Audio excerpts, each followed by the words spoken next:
പ്രിയങ്കുകലികാശ്യാമം രൂപേണ പ്രതിമം ബുധം സൗമ്യം സൗമ്യഗുണോപേതം തം ബുധം പ്രണമാമ്യഹം.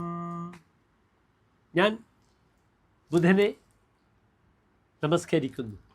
സൗമ്യനും വളരെ സൗമ്യനായ സൗമ്യ ഗുണോപേതങ്ങൾ, നല്ല സൗമ്യങ്ങളായ ഗുണങ്ങളോടുകൂടിയ ആ ബുധനെ ഞാനിതാ നമസ്കരിക്കുന്നു സാധനം. പ്രിയമുള്ള പ്രേക്ഷകരെ, സ്വന്തം ക്ഷേത്രത്തിൽ നിന്നും മിഥുനത്തിൽ നിന്നും ബുധനിത തൻ്റെ ശത്രുക്ഷേത്രമായ കർക്കിടക രാശിയിലേക്ക് വന്നിരിക്കുന്നു. കേവലം 12 ദിനങ്ങൾ മാത്രമാണ് ബുധൻ കർക്കിടകത്തിലുണ്ടാവുക. പക്ഷേ ബുധൻ ഏത് സമയത്തും ഫലം ചെയ്യുന്ന ഗ്രഹമാണ്. അതിനാൽ ബുധനെ കൊണ്ട് ധാരാളം നന്മകൾ, അത് ഗുണമാണോ ദോഷമാണോ എന്ന് മനസ്സിലാക്കാനുള്ള ഏറ്റവും നല്ല അവസരമാണ് ഈ ഒരു വീഡിയോകൾ എന്ന് ഞാൻ പറയട്ടെ.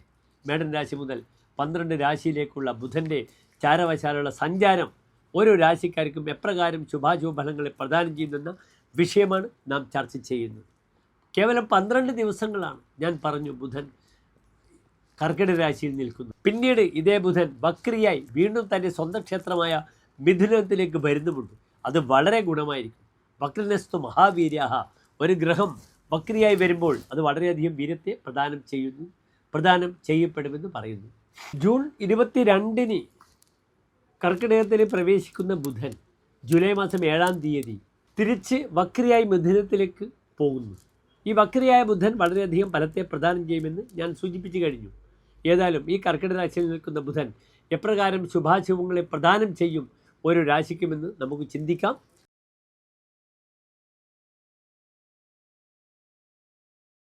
ഉത്രാടം നക്ഷത്രത്തിൻ്റെ അവസാനത്തെ 45 നാഴിക, തിരുവോണം അവിട്ടം നക്ഷത്രത്തിൻ്റെ ആദ്യത്തെ 30 നാഴിക വരുന്ന 2.25 നക്ഷത്ര സമൂഹം. ഇവിടെ ബുധനൊരു പ്രത്യേകത എന്താണ്? മകരൻ രാശിക്കാർക്ക് ബുധൻ അവരുടെ ഭാഗ്യാധിപനാണ്. ഇത്രയും കാലം ബുധൻ നിന്നത് സ്വന്തം ക്ഷേത്രത്തിലാണ്, 6-ാം ഭാവത്തിലാണ്. എങ്കിലും ഇന്ന് ശത്രുക്ഷേത്രത്തിലാണെങ്കിൽ ബുധൻ ഒരു 3 ശുഭഗ്രഹങ്ങളുടെ യോഗകർത്താവായി നിൽക്കുകയാണ്. അവിടെ വ്യാഴമുണ്ട്, ശുക്രനുണ്ട്, ബുധനും കൂടെയുണ്ട്. ഒരു വലിയ അധിയോഗമാണിവിടെ. അങ്ങേയറ്റം രാശിക്ക് ബലമുണ്ട്. അതിനാൽ ഈ ബുധൻ ധാരാളം നല്ല പ്രവൃത്തികൾ മകരൻ രാശിക്കാർക്ക് ചെയ്തു കൊടുക്കുന്നതാണ്. അവരുടെ വിവാഹ വിഷയമായാലും യാത്രാ വിഷയമായാലും നഷ്ടപ്പെട്ട ധനത്തിൻ്റെ വിഷയത്തിലായാലും തന്നെ നല്ല തീരുമാനങ്ങൾ ഉണ്ടാകാം. ഇവിടെ ഭൂമി സംബന്ധമായ വിഷയങ്ങൾക്കൊക്കെ ബ്രോക്കേഴ്സ് അല്ലെങ്കിൽ കൺസൾട്ടൻസ് അല്ലെങ്കിൽ ഇതുമായി ബന്ധപ്പെട്ട ഏജൻസ്, ഇവർക്കൊക്കെ തന്നെ ഈ ബുധൻ വളരെയധികം നന്മകൾ പ്രദാനം ചെയ്യപ്പെടുന്ന ദിനങ്ങളാണ് നേരെ മുന്നിൽ വരാനുള്ളത്.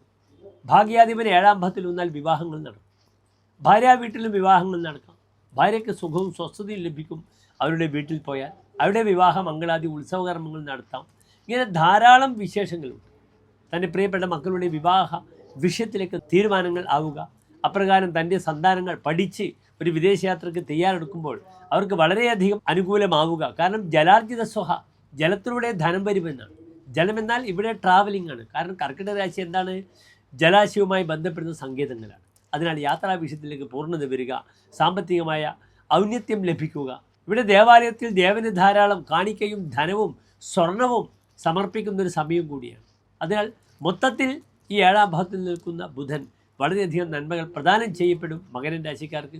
ഒരു സംശയവുമില്ല. നന്ദി, നമസ്തേ.